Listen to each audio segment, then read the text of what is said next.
You hear a lot of wild stories about people getting rich on the internet, but there is one specific story that perfectly captures the sheer mountain of effort it used to take to make it big. Oh, yeah, the pixel guy. Yeah, exactly. Picture this college kid. Let's just call him Alex. Yeah. He's looking at his older friends, his senior classmates, and they are absolutely drowning in student loan debt. Just suffocated. Suffocating. He realizes he is staring down the barrel of that exact same financial future, and he decides he refuses to let it happen. He isn't going to graduate with a mountain of debt. Right. So he asks himself this wildly ambitious question. Could he invent one viral concept that would generate exactly $1 million in just a few months? And the execution of his idea was genuinely brilliant, mostly because of how, tedious the manual labor actually was. Oh, for sure. He hand-coded a web page. But the dimensions of this web page were highly specific. It was exactly 1,000 pixels wide by 1,000 pixels tall. Which, if you do the basic math, gives you exactly 1 million individual pixels. Exactly. And because the internet was still in this early sort of Wild West phase, his pitch was brutally simple. He offered to sell every single pixel on that page for exactly $1. $1 a pixel. Yeah. Sell all the pixels, walk away with $1 million.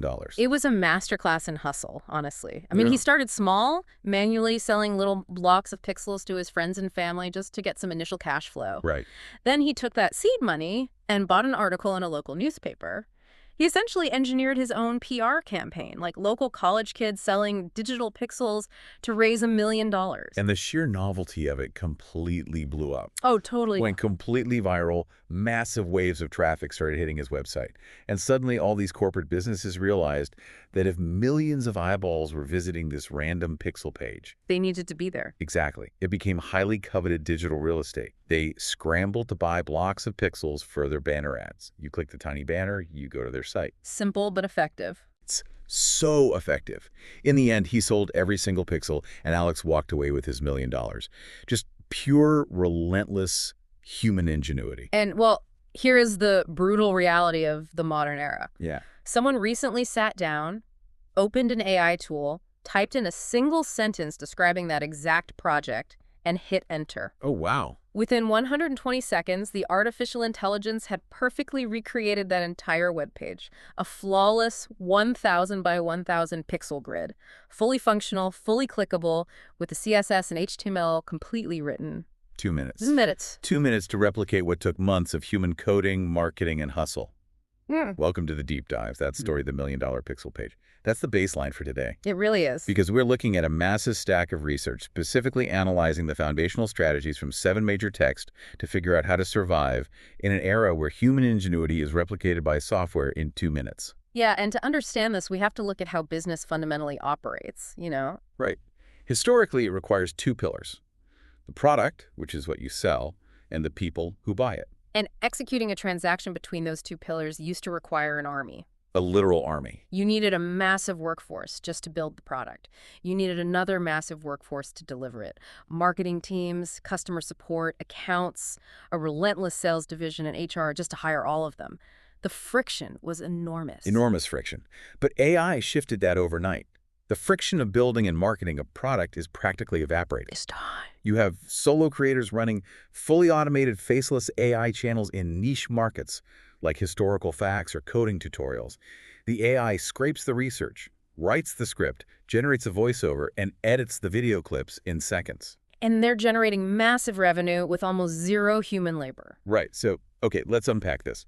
If the product side is now basically frictionless and software is automating the marketing, what is the actual human advantage left for you and me? How do we even compete? Well, answering that requires changing our entire fundamental thinking model. It starts with how we view the tools themselves. Okay. If you look around right now, there are 2 distinct types of people walking the earth. Person A looks at AI and says, my productivity just shot through the roof. The software does all the heavy lifting, so I can finally work less. Wait, if software literally does half my work, why wouldn't I just take the afternoon off? I mean, isn't the whole point of better technology to enjoy life more? I mean, that sounds completely logical until you meet Person B. Person B looks at the exact same landscape and says, this is incredible, I am now going to leverage this to learn every single skill I couldn't master before, and I am going to push just as hard as I did yesterday. So they are signing up for the exact same grueling hours. Exactly. Think of it like the invention of the tower crane in construction. Person A and Person B are both builders. Person A buys this revolutionary new crane and thinks, amazing. Instead of struggling to build 6 floors on this plot of land, the crane lets me build those 6 floors in half the time. I'll just cut my working hours entirely in half and go home early. So they earn the same amount of money, but they get their time back. Sounds nice. It does. But Person B buys the exact same tower crane, and they do not reduce their input by a single minute. Oh, I see. They continue to work the exact same grueling hours they worked before the crane existed. Because they maintained their intense effort while upgrading their tools, they don't build 6 floors. They build 12. They build 20. They massively dwarf Person A's output. Wow. The mathematical reality is brutal. If a tool doubles your efficiency, but you decide to cut your working hours in half, your total output remains stagnant. The market rewards unparalleled output and value. If your master plan is to automate your job so you can relax, a newer AI model will simply replace you entirely in a few years because your capability has flatlined. Yeah, that makes sense. But to actually be Person B, though, you have to maintain an intense level of effort. And to do that, you need an ability that modern life, specifically short-form video and constant notifications, has completely devastated: your attention span. Yeah, that disparity comes down to a really uncomfortable equation from Cal Newport's work on deep work. High-quality work equals the time spent multiplied by the intensity of focus. And most people are completely obsessed with the time spent variable, right? Oh, absolutely. They brag about working 10-hour days while completely ignoring the intensity of focus. Yeah, having 6 tabs open while trying to work is like trying to cook 5 different complicated meals on a single stove. Or, actually, it's like leaving the refrigerator door wide open. You're burning a massive amount of energy, but absolutely nothing is getting cold. That is a perfect analogy, because by the time you switch your attention from stirring the pasta to flipping the steak is burning. Your brain has to completely reload the context of every single tab. Which takes time. Exactly. You're burning a massive amount of cognitive energy just switching gears, but absolutely nothing is getting finished.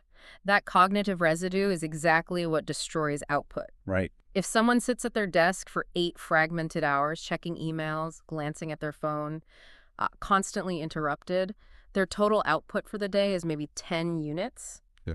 But someone who only works for 4 hours, half the time, but in pure, unadulterated deep work, produces 35 units. Deep work pushes your cognitive capabilities to their absolute biological limits.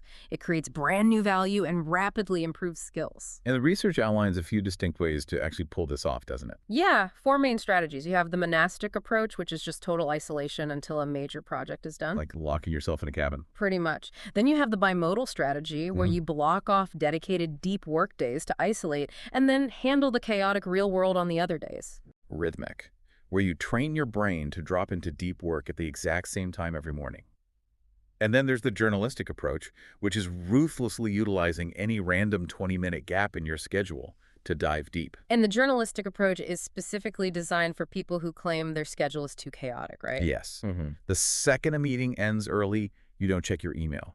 You shut off everything, drop into focus, and push your primary work forward for those 20 minutes. Okay, for someone listening who is trapped in a totally chaotic corporate job where the culture demands instant replies on Slack, is that journalistic approach actually realistic, or is it just a fast track to annoying your boss because you went dark for 20 minutes? I mean, it definitely requires boundary setting. You have to communicate those focus blocks. Right. But the alternative is spending your entire day doing shallow work, answering messages, moving papers around, and shallow work makes you entirely expendable to an AI. That's a scary thought. It is. But intense focus has a trap of its own. It's incredibly powerful, but it's completely useless if you are intensely focused on outdated ideas. You have to upgrade your mind. Yeah, Adam Grant talks about this in Think Again. We upgrade our phones constantly, but we almost never ask how to upgrade our own operating system. We get permanently trapped in the overconfidence cycle. Because the brain loves the overconfidence cycle. It feels safe. How does it start? First, you form a completely baseless opinion. Second, you actively hunt for supporting material just to justify what you already believe. Confirmation bias. Exactly. Third, if someone presents opposing facts, you dismiss them as an idiot. And fourth, you settle back into your own arrogance. No new information ever breaches the walls. And people usually fall into one of three traps here. They do. First are the preachers.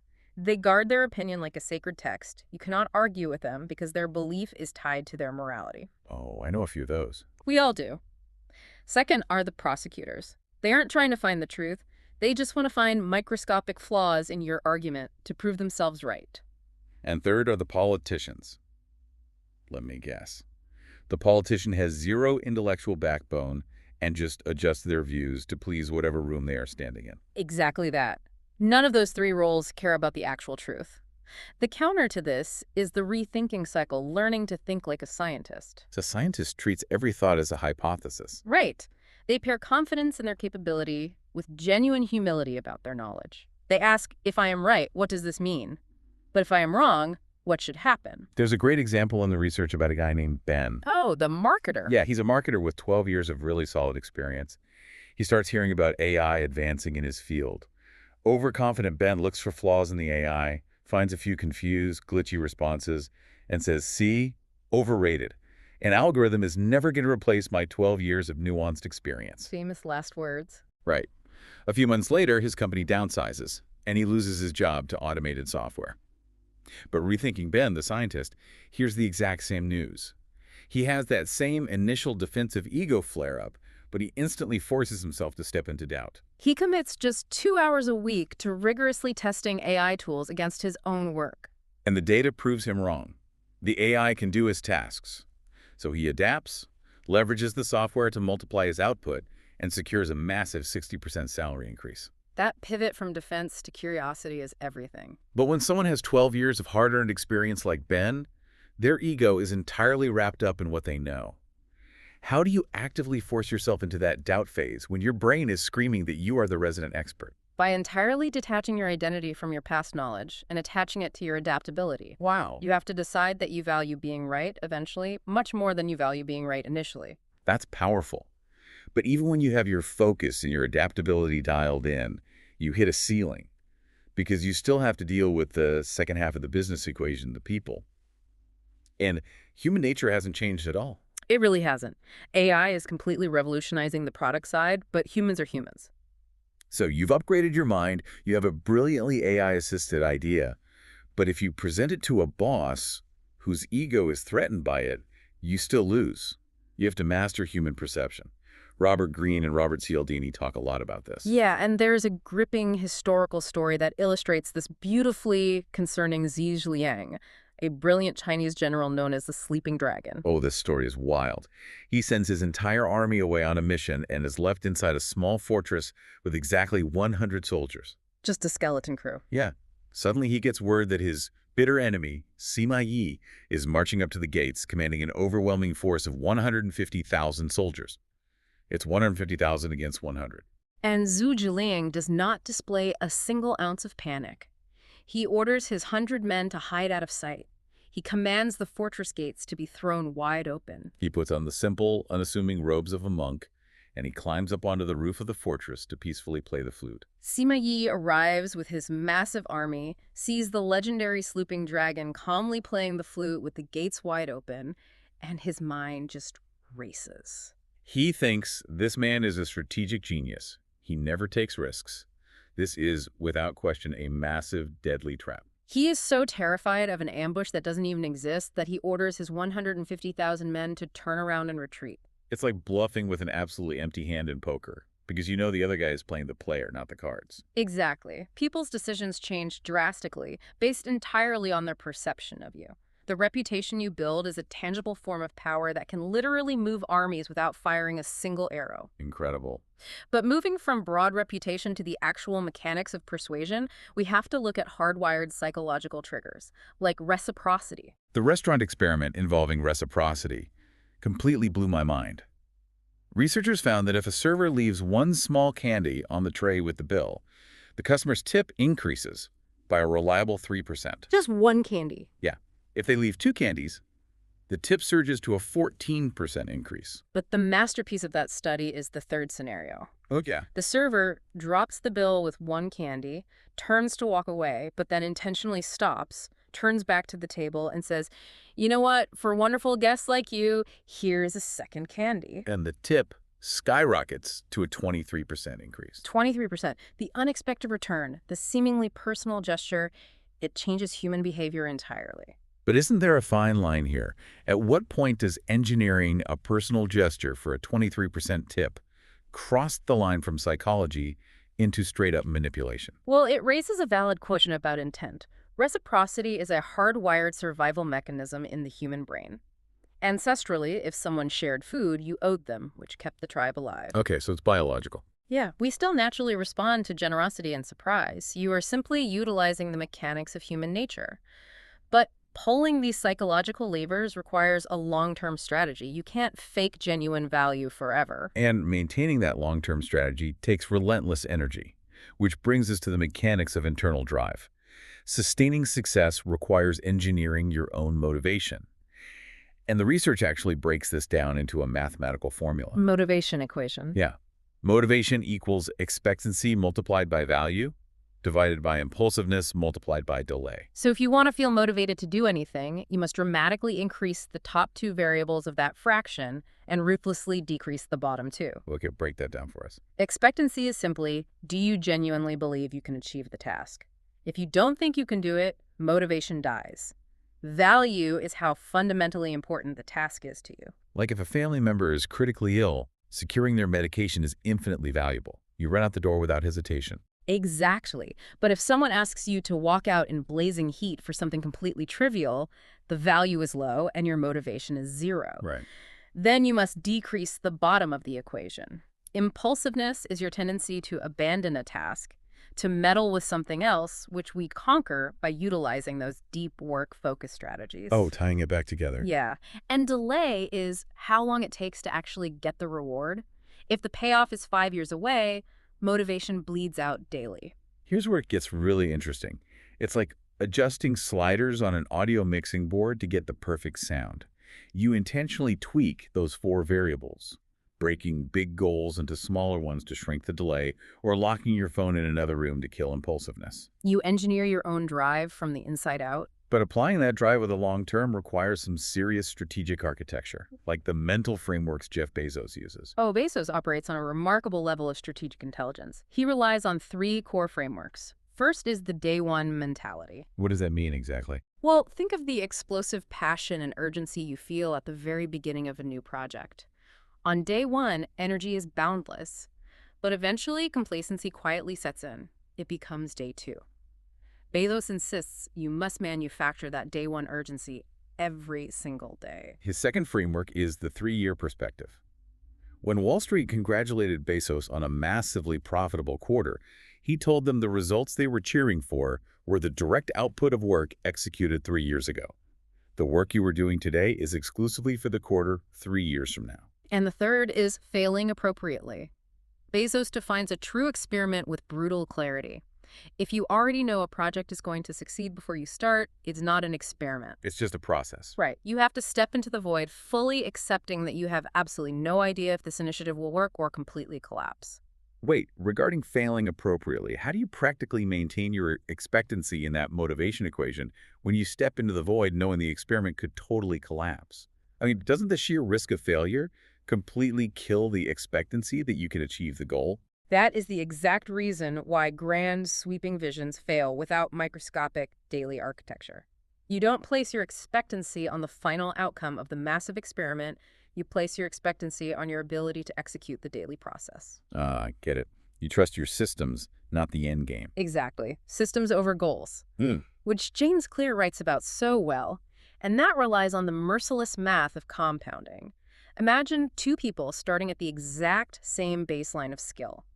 The first person gets just 1% worse every single day. They skip a habit, they cut a corner. Just a tiny slip. Yeah, but by the end of 365 days, they are reduced to roughly 3% of their original capability. It is terrifying that slipping just 1% daily leaves you at 3% capacity by the end of the year. It's brutal. But the second person improves by just 1% every single day. They read 1 more page, they focus 5 minutes longer. By the end of the year, they are a staggering 37.78 times better than the version of themselves that started the year. 37 times better. And the research explains that you only achieve that upward improvement by controlling your environment and understanding the mechanical habit loop. Cue, craving, response, reward. Right. The brain is a pattern recognition machine. The moment you see a cue in your environment, a craving awakens. Once you complete the behavior, the response your brain registers a reward, and the loop tightens, making it more automatic next time. The visceral example of the box of sweets on the table perfectly illustrates this. Yeah. Imagine a relative hands you a box of your favorite sweets, and you leave it sitting out on the kitchen table. That box is the visual cue. Every single time you walk past the table and glance at it, the craving spikes. You might walk past it 7 times with iron willpower. But eventually, decision fatigue sets in. Your resistance shatters, you eat one piece, the brain gets the sugar reward, and suddenly the entire box is gone. The only winning move in that scenario is eliminating the cue entirely. You put the box completely out of sight in a high cupboard, or better yet, you hand it away to someone else the moment it enters your hands. If there is no cue, there is no craving. Does this essentially prove that curating our physical and digital environment is actually infinitely more important than our own willpower? Without a doubt, willpower is a finite resource that depletes as the day goes on. Systems and curated environments are sustainable architecture. Which brings us to the ultimate conclusion of how to view this entire changing landscape. So what does this all mean? Let's synthesize this for you listening. The AI world is not approaching its fully here. It's here. The friction of building a product and the friction of marketing that product is rapidly vanishing. It takes 2 minutes to build the digital real estate that used to take months of human hustle. The software is just the background noise of the new era. Your behavior around the tool is the ultimate advantage. Deep work gives you the intense focus to outproduce. Think, again, keeps your brain constantly upgrading instead of defending its ego. Understanding power dynamics teaches you the mechanics of reputation. The motivation equation lets you manually engineer your drive. The 3-year perspective anchors your vision. Reciprocity unlocks human psychology. And Atomic Habits provides the microscopic daily systems to compound all of it over time. Systems always beat willpower. The ultimate takeaway from all this text is profound. The person who has conquered themselves has conquered absolutely everyone else. In an age of frictionless creation, your mind is the actual weapon. The tools will continue to change and accelerate, but the discipline to wield them effectively remains a deeply, uniquely human advantage. But it leaves me with one final unscripted thought to mull over. If AI eventually masters even the systems and habits we just discussed, and can perfectly mimic human reciprocity in the digital world, will the ultimate human advantage simply become our genuine capacity to actually care about the outcome? Thanks for joining us on this deep dive.